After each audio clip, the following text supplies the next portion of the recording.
Good people don't smoke marijuana. I've known Larry for a long time.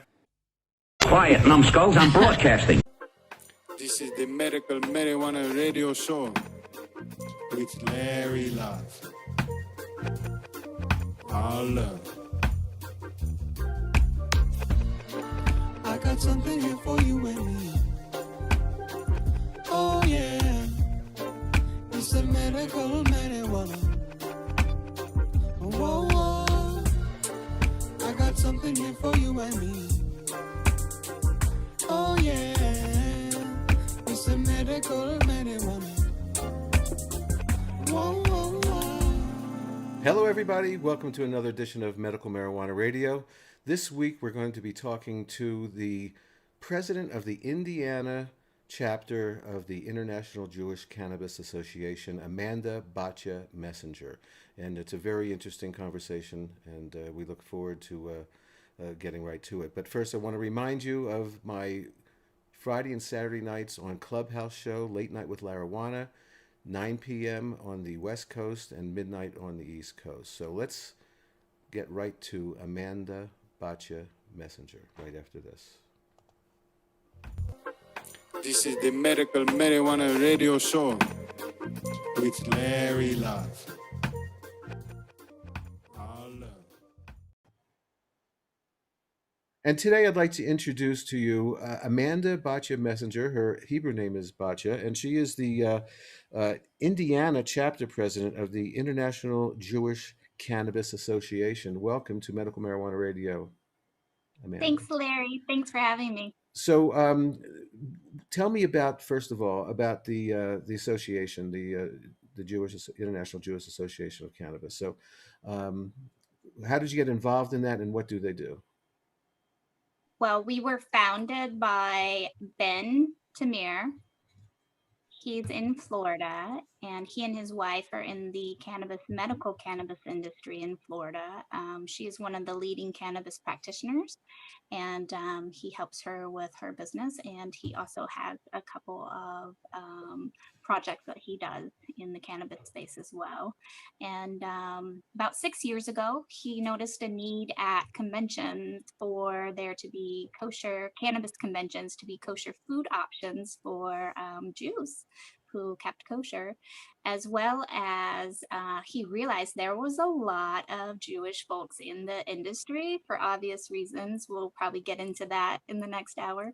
But how there needed to be that networking opportunity, that unity, and that continuity of Jews in cannabis. So supporting businesses, also infusing the cannabis space with and communities with our tenets of belief, such as tzedakah and tikkun olam. And we can get more into that too, but just briefly, tzedakah is charity, tikkun olam is heal the world. And those are two huge tenets of belief. This God-given plant has brought so many people together and has been able to heal so many people and bring relief to them, that an industry centered around those principles and of goodness, charity, healing is really vital, whereas the industry being centered around consumerism and capitalistic characteristics, what's the best way of saying that, may not be the best. May not be the best for patients and whatnot in the industry. So, so what is their goal? The organization. What are they? The main goal. So there's three main missions, and that is to educate. So to educate about the plant, to destigmatize its use, what the plant is and its use in a scientific way, but also in a spiritual and religious way. Mm-hmm. I use it spiritually, absolutely, every day for, the last 50 something years. So, my background is spiritual. I mean, when I have my first joint of the day, I always toast before I light up my family that I've lost and friends and so forth, and I kind of salute Mhm. them, and that's how I use the plant every day, and other ways too. But so, what brought you to cannabis personally to get I just want involved to in it? say for one moment, that's Sure, so beautiful. Yes, thank to you. start your day that way is so deeply beautiful and really is one of the historical spiritual uses of the plant is to bring us connection with Hmm. our loved ones, with our communities, and with our friends Absolutely. So what here brought you? and not Oh with us yeah, and not. Mhm. absolutely. You know, it really is ritualistic. I mean, it might take me 20 minutes to even roll a joint. Okay, just because I'm not in a hurry and I just do it and I do it right, and then it might take me an Yeah, hour and to, that's part of the ritual of yeah, it. it might take me an hour to even use it or more. But anyway, so again, tell me what brought you into the cannabis world, and did you have a background in it when you were younger, or was this something that came to you as you got older and wiser? Um, well, thanks for asking that. A lot of people meet me and don't even ask the why, right, or Hmm. the history behind it. So I love that you do that, Larry. Thank you.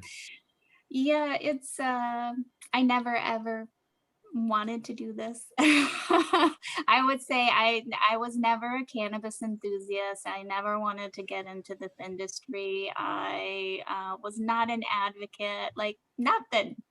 Hmm. Cannabis, what? It's just a plant, High right? high Some school, it's illegal, right? high school, Well, nothing. a few times, a Okay. few times, and I always had the best time when I was with friends, and I was surrounded with community, and it was lighthearted, and we were having fun and being social. I always had the worst times when I was doing it alone. Hmm. Um, so if that means anything for you, but I grew up in the dare generation, and so in dare you learn that this plant is awful. This plant is a gateway drug. This plant is they tell you all these things about how terrible this plant is. I will tell you that my uncle was a traumatic brain injury sufferer, and my ex-husband was as well. But my uncle, he benefited from cannabis use. He was very much unstable when he finally got to come home after all the therapy, months and months and months of therapy, months and months and months of in the ICU and things like that. When we brought him home and we had to take care of him, he was very violent and unstable. And I will tell you, cannabis helped him. But I never thought much about that. It was just something, that was Uncle Jimmy's medicine.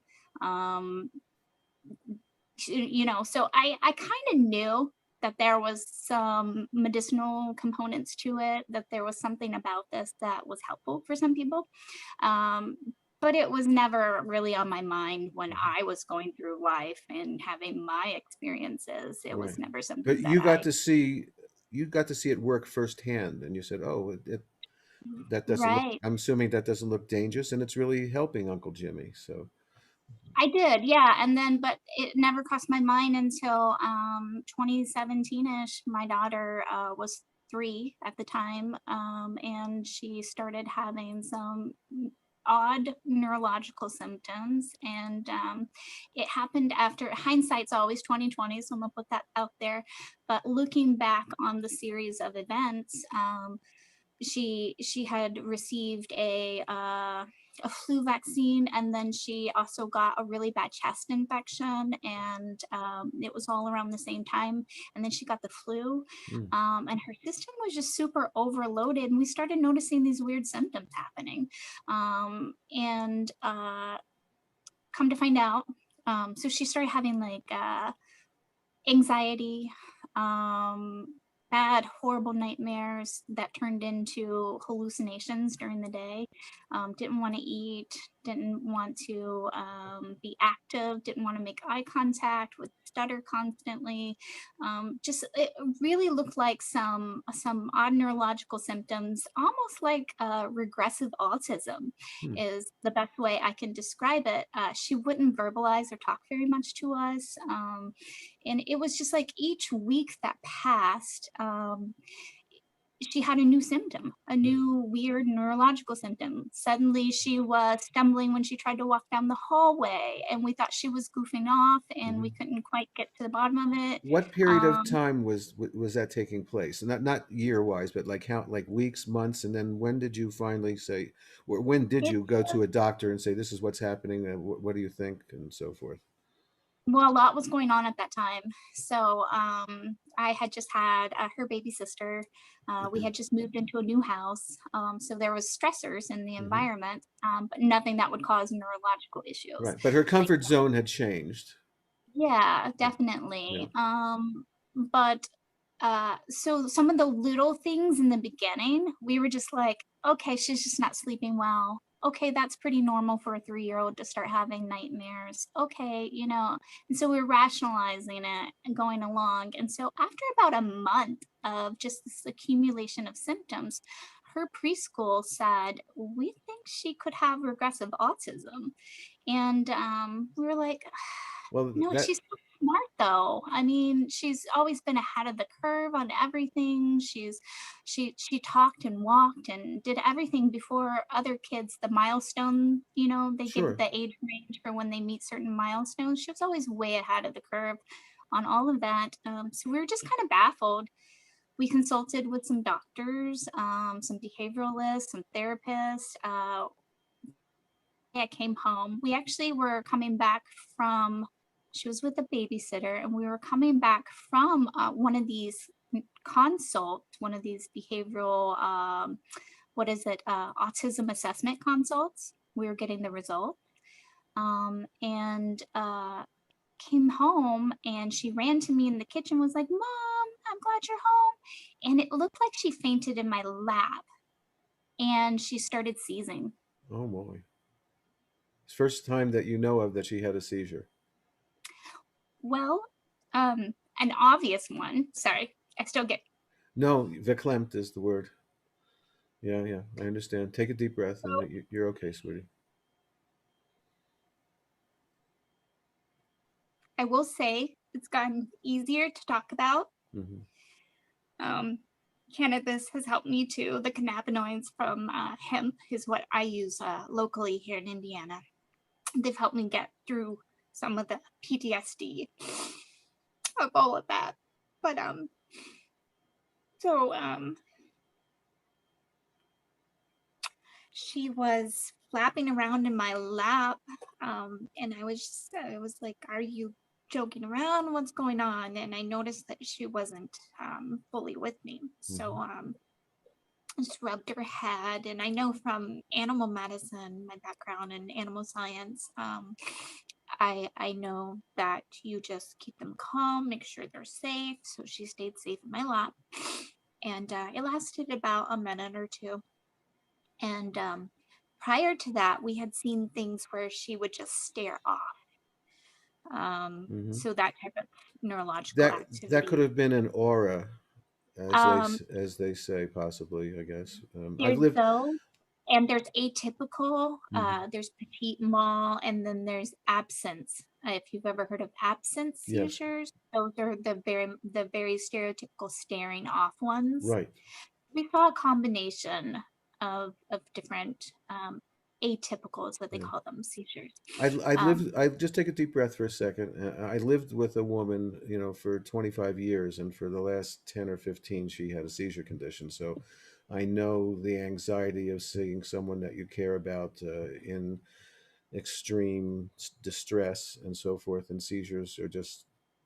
I've lived through hundreds of them with my partner at that time, and so I can understand why you bringing that back up is so emotional for you. Okay. I mean, what I did the first time I saw her have a seizure was I called 911. I didn't know what to do. I mean, I knew to make her comfortable and stuff. But so so Yeah. so what happened after I that? And I called her pediatrician right away. I had been trying to get a hold of her pediatrician. Unfortunately, it was a weird time. Like I said, we were moving. We had just moved. We had just had a new family member. I had had a baby sibling, and our pediatrician left practice, and no one thought to tell me. So here I am. I had been calling the pediatrician like, hey, I want to check this symptom with you. There's something weird going on. I'd been doing that for a few weeks now. And so I called the office and I hit their emergency line and I said, okay, this is really frustrating. I swear she just had a seizure. I've been trying to call you uh, to get some kind of uh, idea or thoughts on what could be going on because it was such a slow succession of symptoms. Um, and I needed to know if this is normal. Like some of the things look like normal, weird toddler behavior. And some of it looked like, okay, no, that is definitely not normal. Like she should not be that anxious and fearful and fighting us and angry and all of those Mhm. things. And so um, they said, take her to the emergency room, have her checked out. So we did. We rushed her to the emergency room, had her checked out. Her scans came back fine. At the emergency room, it was traumatic for her and us. She had to use the restroom, so she was in a really bad active flare at that point. Um, and like I said, hindsight's 2020, so we know that that's called a flare. Mhm. Something triggered her immune system to attack her brain. We were in the restroom. She had to go potty, and she was hiding in the corner because she said that she saw monsters on the ceiling, Okay, and they so were going to attack me and her. mhm. So, and then there were follow-up visits. There were other ER visits with our Riley Children's Hospital is a major children's hospital. It's pretty world renowned, and we have that here in Indiana. Mhm. And we thought if anybody knew what to do one evening when she was flaring so bad that she couldn't stop moving her body, um, we rushed her there, and they wanted to admit her to the psychiatric ward. Wow, that doesn't sound like the right thing. I'm sure you felt the same way, right? Oh yeah. Red flag, big red Hmm. flag. I was like, no, my 3-year-old is not going to a psychiatric ward. Well, come to find out, like I ended up looking online. My doctor and I worked together to figure out what the diagnosis was. And luckily, I'm very lucky. My doctor is a very close family friend and she's Jewish. And we worked together on figuring out what it was. So we ruled out anything we could possibly rule out. And happened upon one day, I was on a Tourette's chat group online, and because she was having Tourette syndrome symptoms as part of her condition, she kept on stuttering and clearing her throat, Hmm. and looking at her arm, she would do this over and over again, Little like ticks, for. ticks, Mhm. right? Okay. So we I joined a Tourette's group online. And one day this woman was explaining her son's symptoms, and she said he finally got diagnosed with PANDAS, Pediatric Acute Neuropsychiatric Syndrome. Pediatric Acute Neuropsychiatric, I forget what the D stands for. Disorder, Um, possibly? No? uh, but it has to do with strep. It's Oh, okay. specific to strep infection. Strep. My Oh. daughter, on the other hand, has the PANS form, which is anything can trigger it, not just strep. So some kids, their immune systems attack their brain, a certain region of the brain, um, due to strep only. And so then they get antibiotics to take care of the strep, and then they get some steroids to take care of the inflammation, and they're fine. my daughter was reacting for a while to anything and everything. It seemed like anything and everything was triggering her. So one day I swore it was red food dye. It was just the weirdest thing. She had artificial red candy and was just pushed her sister down the stairs. Like just, so come to find out they're sensitive to things like that. It can cross the blood-brain barrier and cause some neurological issues. So where was my train of thought? Well, let me just ask you, when finally did a diagnosis come through and then start helping? So the woman on the chat group was telling everyone about her son and what he finally was diagnosed with and what helped his Tourette syndrome, his tics. And I said, that sounds so much like my daughter, like scarily like my daughter. And so I brought it up to our family doctor, and she goes, you know what? We've ruled out everything else. This sounds like it. Let's try some treatments and see if she responds to it. And also let's add CBD for the seizures. And if it is neurological, the research out of Israel says that CBD is a neuroprotectant, a neuroregenerative, and immune system modulator. So I was like, that sounds exactly like what she needs. So we tried it one day, finally got our bottle. She ordered it from a friend, received our bottle, and it was at a hospital. She gave it to us in a little brown baggie. It was very covert. She snuck it to my husband. It was just a bottle of CBD. Well, back at that time, fresh times were being raided for marijuana charges. So CBD was not allowed in Indiana. And this so obviously until after 2018 Farm Bill was introduced. This was 2017. Right. So you were a year earlier. And of course, Indiana. Well, I'm sorry. In Indiana, we didn't get with the program until a little bit after that. There was a couple of different things that occurred legislatively that tried to protect consumers, and it was weird. So what did you do about dosage the first few times? How did you figure out what to give a child?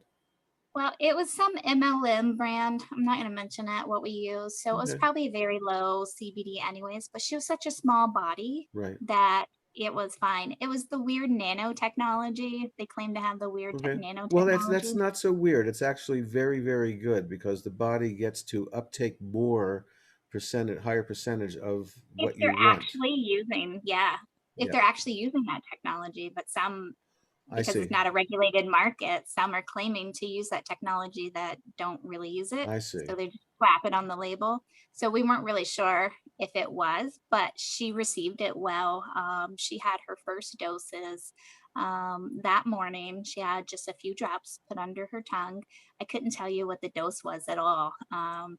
I don't even remember. It wasn't that big. I'm gonna guess that a whole dropper was probably 20 milligrams, and that a couple of drops. It was a spray. It was a spray. Okay. Spray is good because generally the sprays will take effect very quickly. We did a few sprays under her tongue, and she took a nap and woke up, and it was a night and day difference. We didn't completely have our daughter back, I will say that, at that point. It took a long time for the repair work to start happening in her brain, but she was making eye contact when she woke up. She hadn't colored in months, and she was coloring again. It was just, she wasn't stuttering. She was talkative. She just had this look about her. Her pupils weren't dilated. That's one of the issues with pandas children. Their pupils get really big, and they stay that way. And her pupils weren't dilated, and she, like a deer in a headlight look. She didn't have that anymore. She just looked calm and peaceful and happy. And I was like, wow, there's something to this. So I took it too. Okay. Yeah, I'm gonna admit I took it too. I really wanted to know, here's this chemical, this compound from cannabis, hemp, that that I'm giving my daughter. I wanted to know what it would do, so I took it Sure. too. So, how many times a day at first was it, and then did you build up to like a program? Um, it was. I'm gonna be honest with you. It was such a crazy, hectic time that I don't remember the regimen we started with. But I remember we tried several different brands at several different doses. We tried full spectrum, we tried isolate. We discovered that isolate is definitely the better thing for her because it is a neurological condition. High THC or THC, even low THC products can adversely affect neurological conditions. So she did not necessarily do very well on the full spectrum. We Mm-hmm. didn't find that out later until I talked with a Canna nurse or started floating around different websites and different chat groups who were talking about full spectrum versus isolates for neurological conditions. And so I picked up on that right away, switched her from the full spectrum to an isolate, and she did much better. No THC at Um, all, obviously, not even the right. below 0.3%. Yes. Okay. And it took a while to get to a point where I felt comfortable enough to get her to a high enough dose. And I say that because I just didn't know. So I slowly worked her up higher, higher, higher, where eventually she's on about 66 milligrams of CBD isolate in the morning, and she takes a little bit of CBG at night To because it go acts kind of as a muscle relaxer and to help her help sleep. sleep a little bit. Yeah, yeah. Wow. And so She, do you her find neurological, sorry, her neurological stuff. She has a baseline uh, where she is her legs and arms are very active at Mhm. night. She's always been that way. Um, and so, what do they call it? Restless leg syndrome. Yes, yeah. Actually helps with that. The CBG has been phenomenal. Uh-huh. Wow. So, So and this is all anecdotal. oh, I'm of going to put that course. Well, out. Obviously, this is it's all her anecdotal. personal story. It's anecdotal. We need anecdotal stuff from people like you and your family because it's not going to get to the testing phase until we see some positive results anecdotally, for sure. So, Right. was there a portion of the day that you said that she's up to 66 milligrams that maybe you see it falling off, and that maybe another smaller dose would be good? I mean, have you experimented with any of that? Yes, and it doesn't seem to make any difference at this point. She's at Mhm. such a stage in her healing process that her neuroregenerative process that uh, she can go for a while without needing that. She used to need, about 4 hours after that initial dose in the morning, she used to need another dose. And then at bedtime, she would need a dose. But that's Um, before you worked your way up to 66 milligrams, right? yeah, That was before yeah. you progressed up to Yeah, that. I have noticed kind of once she's on the higher dose, yeah, she doesn't need Hmm. she can go all day. She probably would be okay not having the CBG at night, but it just helps so much Yeah, for just it couldn't hurt. relieving. It couldn't hurt if she's Yeah, sleeping well and so forth. So, it's um, the uh, sleep. Yeah, seizure wise, how has she been? Not good. none. Not even absent seizures. None. Hmm.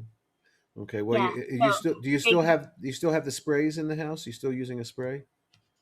I actually make her oil. So Uh-huh. about a year ago at the beginning of the pandemic, a friend of mine said, "Why I can get you isolate? Why don't you just make your own?" Hmm. And I said, "Okay, yeah, I What can do that." can you actually make your own isolate or your own oil? No, That's a little confusing to no. me right So you now. just use the isolate powder in an MCT oil or hemp seed oil, and you Okay. dissolve it. Okay, so you're getting isolate from somebody else. You're not making the isolate powder No, yourself. no. You're just making the concoction. I didn't think you could make Right. isolate at home for sure. No. Um, so so it's 4 years later. Update us on how she's doing. Um, well, she's in dance. wow. And she's dancing. Right before the pandemic, she tested into what's their high abilities class in their school system. So she was in kindergarten, and then in kindergarten, she tested into the high abilities for first grade. But we homeschooled because Hmm. we weren't sure how COVID would react with her system if she were to get it. Because essentially, what people were suffering with from COVID, the big upper respiratory syndrome of COVID, is caused by a cytokine storm. Right. These are blood cells that called cytokines that just proliferate in the body, and in COVID, it attacks the lungs. But in PANS, she gets cytokine storms that As go well. up to her brain. Hmm. And so that was a big like red flag. No, we don't know how she would do with getting COVID. And I don't know how she would do with getting a cytokine storm that we wouldn't be able to, I don't know, handle. There Or is. we'd be fearing to try to find a high enough dose of her medicine to Mhm. give her. And so we just didn't risk it. Right. There is some kind of studies going on right now that possibly cannabis and certain cannabinoids affect cytokine storms and can. Yeah, so Yeah. that's all immunomodulatory effects, Hmm. which I would love to. Whoever wants to research this, I would love to talk with Hmm. them and give them our daughter's Well, story they're and out try. there. They're out there doing it. I'm not sure if it's. I get North Carolina and South Carolina all mixed up, but one of those universities there is doing something with cannabis and cytokine storms. So you might want to find out Okay. who that is. You know. Yeah, that would be incredible. But then again, I also don't want my daughter to be a guinea pig. Oh no, no, but Being young. your So, but I anecdotal. want to share the Yeah. story, and maybe it can get their brains thinking a little Right. bit more about the processes that go on Sure. in different illnesses. Well, Um, in 1983, when I was 33 years old, I had a minor heart attack. Okay, at 33, and I luckily lived near UCLA, and I went there for treatment and so forth. And within weeks of getting home from that, I started using cannabis again. I've been using it for 20 years practically before that. And at some point, I said, I think I'm getting benefit from this. Yes, it does raise my heart rate a little bit, getting the blood to flow mhm. through your arteries and so forth. So I called UCLA to a department that was actually doing some studies on cannabis at that time and gave them my anecdotal uh, experience and said that maybe for older people who can't exercise, this might be a treatment for them because it'll raise their heartbeat and keep things flowing and so forth. I never heard back from them, but obviously it's people like you and I. We need to get these stories out there because it will spur on a scientist to doing something. So I think it's very exciting what comes in the future with cannabis and medicine. However, at the same time that we talk about that, the adult use legalization and capitalization is sort of pushing medical away, and we need to be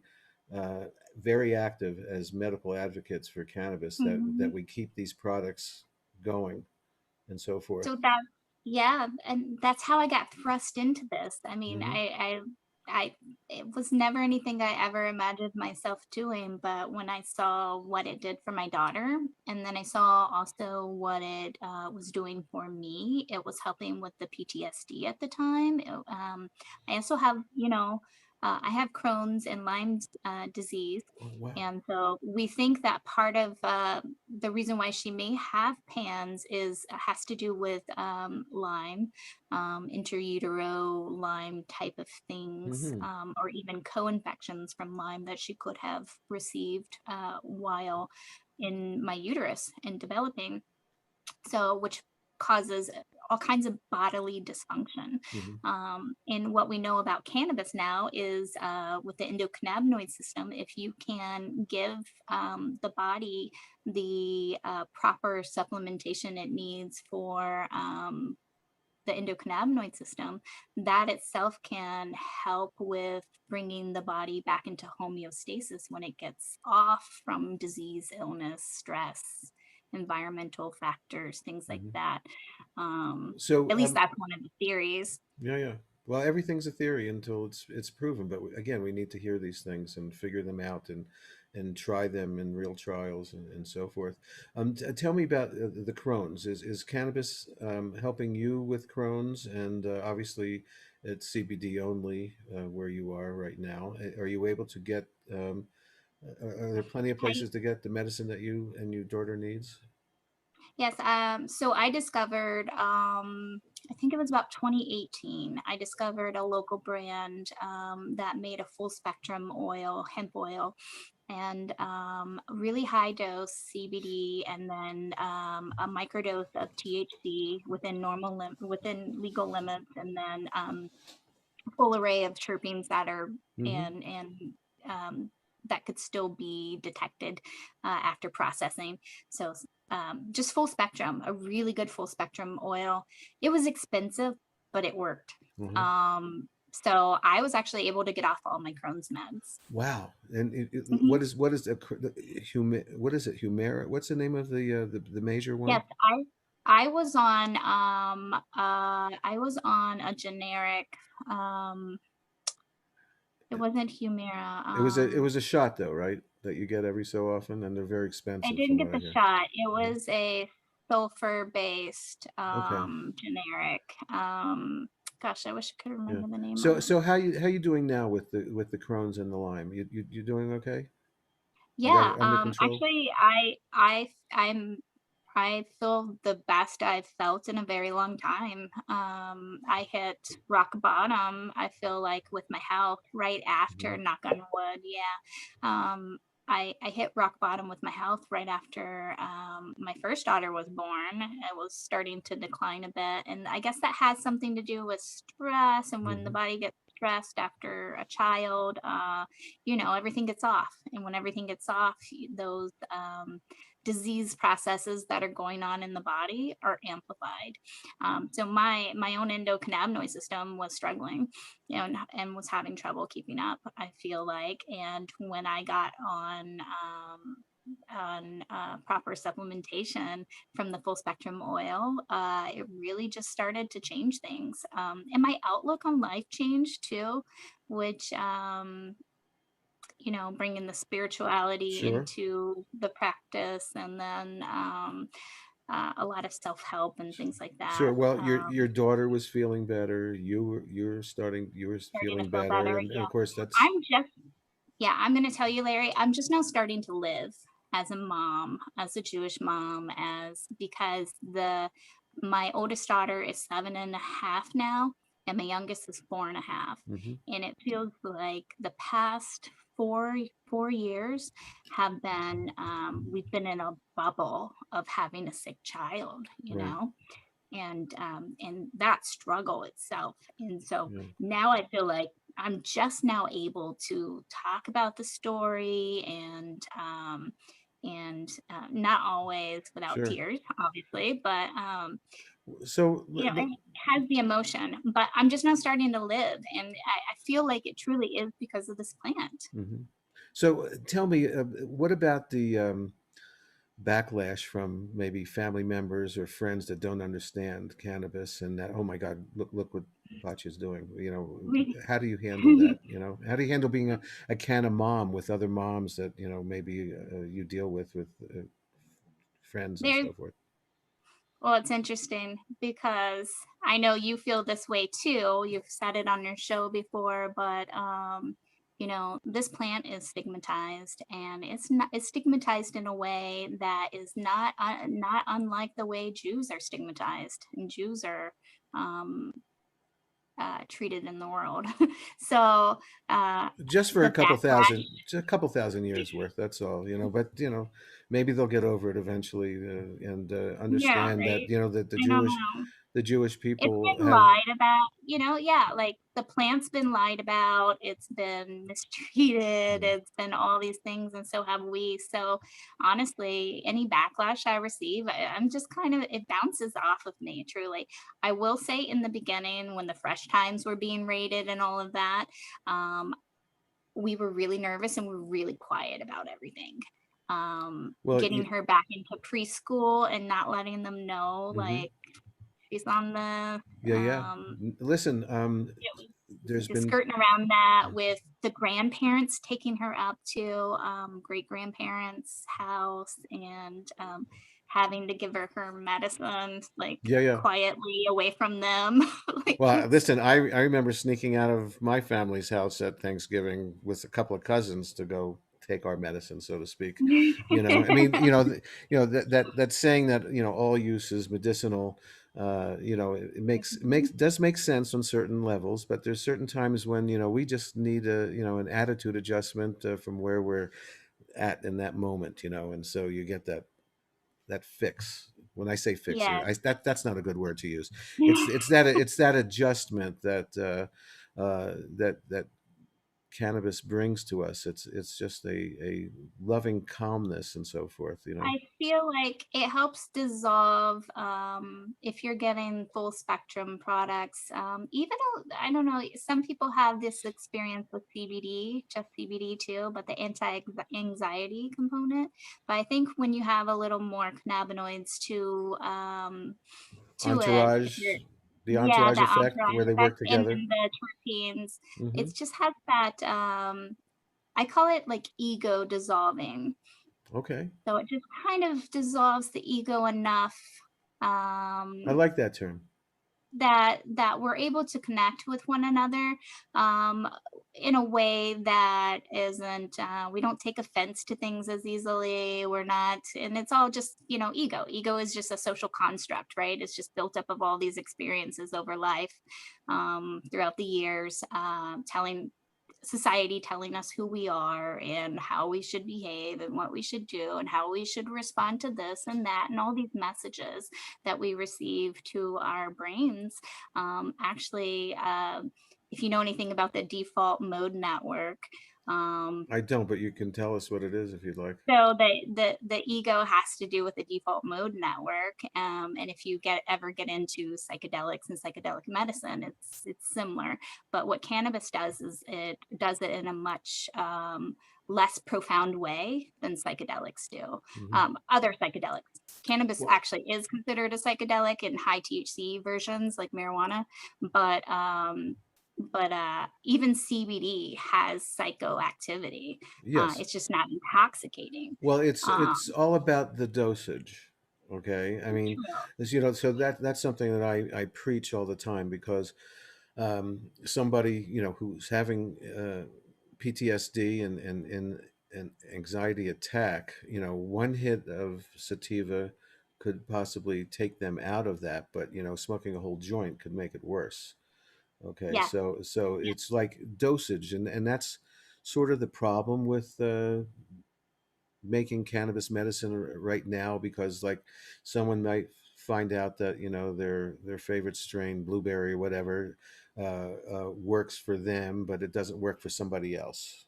Okay, and then the dosages, I tell people, I used to manage one of the first dispensaries here in Santa Fe, New Mexico, and because I had most of the experience of the people working there at that time. I was in my 60s, and everybody else was like in their 20s and 30s and so forth. They didn't have the experience that I had. So it's really, used to tell people that whenever you buy a new strain, even if it's the same one you had before, just take one or two puffs and put it down and wait 20 minutes and see how you feel, because you could be already in a place where you want to be, but if you take too Mhm. much, it could be a problem. And then again, edibles are a great medicine if you find your dosage. But if you introduce someone to cannabis for the first time with an edible, I never advise that. Okay, I advise just taking a hit, and then of course if they tell you, well, that's got to cause lung cancer. I'm not going to smoke. Smoking's got to be bad for you. So I always cite the Harvard study that says that actually smoking or vaping improves lung function and lung volume. It's actually good for that. So just introducing people slowly is the best way, because if they have a bad experience on an edible, or even sort of tripping out on too much THC, they'll never go back to it again. And it's such a great medicine if it's done properly. So, you're a pioneer, in this industry, as a mom and as someone who uses it for medicinally for herself and her child. So it's going to get better in the future. That's at least. But for now, we just have to be careful how we introduce people to it. It's not going to kill anybody. Yes. The other thing is, I mean, obviously you've seen. Thank God there's no seizures happening for a while, and I've seen incredible videos where they take a spray and probably usually a CBD THC spray with both of them in it when someone is seizing, and a couple of spritzes really instantly can help. So to have that around is very important, and to also have like a THC remedy. Like you can take CBD, a high dose of CBD, if you're tripping on THC and it's uncomfortable. So that's always good to have around as well. So was there much backlash for you in using the medicine for your kids? We did lose some friends when I started to open up and talk about using the plant, using the CBD, getting involved in the hemp industry locally and things like that. We did kind of have some friends pull back from us. Have they come back to you and said, "I'm sorry, we understand now"? No, not yet, huh? No. And it's all just speculation, because when you have that happen, when you have people ghost you, we call it ghosting. um you get a feeling like, well, was it because I'm Jewish?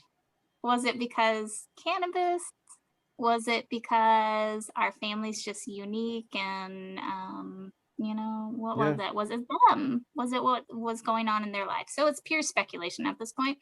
But we did have several friends just pull away, and it happened to be that timed right when I started speaking more about and being proud of Right. this plant Well, listen, in our lives. we definitely need more of you.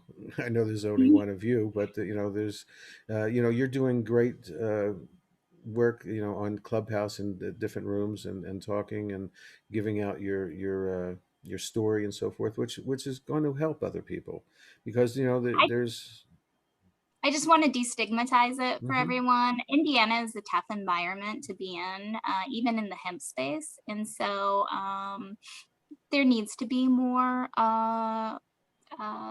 story sharing and voices like mine heard. We have two other moms that are good friends of mine who really paved the way for CBD and hemp in locally for their sons, and I just want to help with that as well. And then especially within the Jewish community, which is the reason why I got involved with the IJCA, is hearing stories about how this plant has always just been in our spiritual practices until Well, most recently, the Can you past tell 100 years. Can you tell us about that a little bit? Because I did ask Rabbi Yaakov Cohen a month or so ago when I spoke with him. He certifies food and even can certify bud as Mm-hmm. kosher if it's grown the right way and so forth. So I asked him about the burning bush.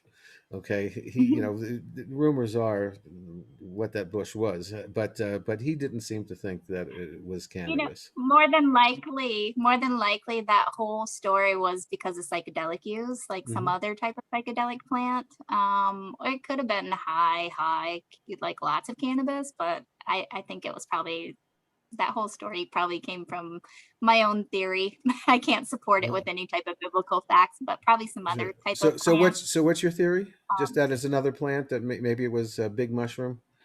Yes. So are you familiar with Chris Bennett and his work? Chris Bennett and his work with Sounds familiar. No, religion and psychedelics. I'll connect you to. please.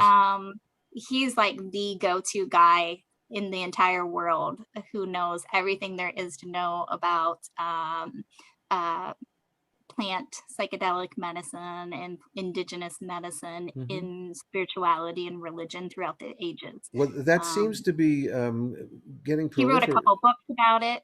He wrote a couple big papers about it and books about it, and has lectured on it. And So it seems like many states and cities actually are decriminalizing, psychedelic mushrooms, and so forth. And there's books. I did a interview with Dr. Michelle Ross not too long ago, this a couple of months ago, and she talks about that and has a group involved. What is going on in your state with the use of that? Is there talk about decriminalizing it and making it available? psychedelics. Well, let's say just call it mushrooms for right now. Mushrooms, no. Nothing happening? No, Okay. we're still battling hemp. So Okay. So what's the battle for hemp? What is it that Indiana is not getting about hemp? So the federal farm bill of 2018 legalized all of the hemp plant and all of its components, as long, and what is hemp? Hemp is just cannabis. That is that arbitrary number of 0.3% THC, nothing higher. And all the other cannabinoids are the same, the terpenes are the same, the other phytochemicals, everything else is just the same. It's What just about that arbitrary 0.3% 0.3, yeah. THC is the only thing that distinguishes marijuana from hemp. Right. But they're both cannabis. It's all it's all the same plant. It's all cannabis. Yeah. From a scientific standpoint, a botany standpoint, it is all cannabis, because it's the exact same plant.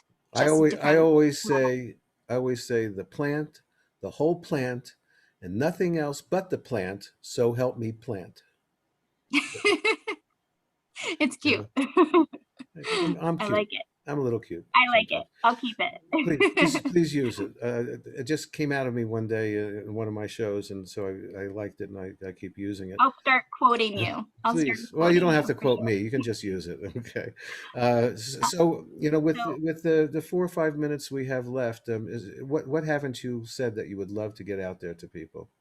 I want to talk about Indiana real quick, because it's so please. important to me. This fight, the struggle in Indiana is real. I'm wearing my Hempin' Ain't Easy t-shirt. That's for the farmers, because the farmers here who are trying to grow hemp have everything stacked against them at this point. And this is because in 2018, the federal farm bill legalized hemp and all its components, but then our state decided to arbitrarily ban the bud. So cannot take the plant from the field, cure the bud, and sell it as smokable. Okay, so basically, they've banned smokable hemp. You can do anything else with that flower. You can extract it, you make can it into take it CBD. to a processor. You can basically just take it to a processor. What are they doing about Delta 8 in Indiana, since that's part of the plant, even though it's such small? Yeah. Go ahead. Luckily, we have the wonderful Midwest Hemp Council, and Justin Swanson and Jamie Campbell-Petty have been hard at work staying on top of the legislative activities. And Justin Swanson is a lawyer, and he caught on a big Christmas tree bill, is what they're called, omnibus bill, where they just put like thousands of lines together on this one big bill and submit it for passing. They caught a D8 ban. DEA? That was D8. The Delta 8. Okay. Yeah, the Delta 8. So they were able to have that removed, because the way it was worded, it actually would ban, it was worded as such that it would ban all precursors to THC, all analogs, all precursors. And if you know anything about the science, it all starts with CBG. Yeah. Is the main cannabinoid, and then they all degrade into the other cannabinoids. But and so CBD, if you ban anything, if you ban anything before THC, you're banning pretty much the whole plant, which you can't do. So if they ban Delta 8, they're banning CBD. because True. CBD is Yeah. the one is being Because the converted. precursor of Right. D8 is CBD. Right. And had to clear up some verbiage with synthesized versus synthetic. So if you know Whoa. about the science, CBD, if you synthesize it in a certain way, it then produces D8. Right. And it's still a cannabinoid that's in hemp, so you can't ban it. Right. I mean, it would Well, hold up in court. You well, just can't ban it. the interpretation in Indiana is that, but there are states that are banning it because it's being converted. CBD is being Mm. converted into Delta 8. Now, since it's legal in your state, have you tried Delta 8 to see what it's like for yourself? Yeah, it's been great. You do have to use it cautiously, and you have to, I would say, don't ever take, if you've never had it before, don't take an isolate of it. Like some of the edibles are infused with isolate Delta 8. I feel like you really need like a full spectrum product with it in, or some terpenes also combined with it, and some CBD. That way, you get that entourage effect and you don't get the full-on psychoactivity of Right. the D8. If you're not ready for that, it's probably not going to be great for you. Yeah. So there's ways to soften it and make it a more well-rounded experience. Mm-hmm. So So I would advise. I've tried it only once, and it was probably just a little bit too low. I'm going to try a higher dose of some water-soluble D8 that I was given to try, and basically, within a few minutes, because the onset's supposed to be faster, and they also make CBG and CBN and other uh, water-soluble products. But it's a company called Mhm. Soul in You, and it's Okay. pretty amazing, and it's very reasonably priced. How can people get a hold of you if they, have a child or they just would want to talk to you about your experience and how it might help Mhm. them? How can people get to you? They can reach me at my IJCA email. So it's Batya, Batya, at theijca.org. And that's the International Jewish Cannabis Association. And Mhm. and do you have a personal email or anything? I do have a personal email as well, and I can give that out personally to people. But Okay, well, they can contact you yeah, on Instagram. use Can my you work. Yeah, what's and Instagram and Facebook and whatever. excellent? Just reach out to me. I don't always get to my messages right away, but I try to reach Yeah. back to people, Well, especially if they want to ask about cannabis and sure. cannabinoids. And Well, you've got your hands full, and I appreciate you and your struggle and where it's taken you, and now look where we are today, and it's just going to get better from here. So, Amanda Batya Messenger, thank you very much for sharing your very emotional and loving, happy story at this point, and I hope it continues on that path. Thanks for talking to us today. I'm sure that people uh, will benefit from this talk. Thank you for that. thank you, Larry. This work is so important to me that the pleasure is all mine. Thank you so much. Great. We'll be right back after this. This is the Medical Marijuana Radio Show with Larry. I want to thank Amanda once again. Thank you for your passion and your compassion. I also want to thank my two radio mentors, both with the initials HS. Thank you for your inspiration. If you want to see me on my Late Night with Marijuana show, it's every Friday and Saturday nights at 9 p.m. West Coast and midnight on the East Coast. That's on Clubhouse. We'll see you next week with another great guest. It's a medical marijuana. Whoa.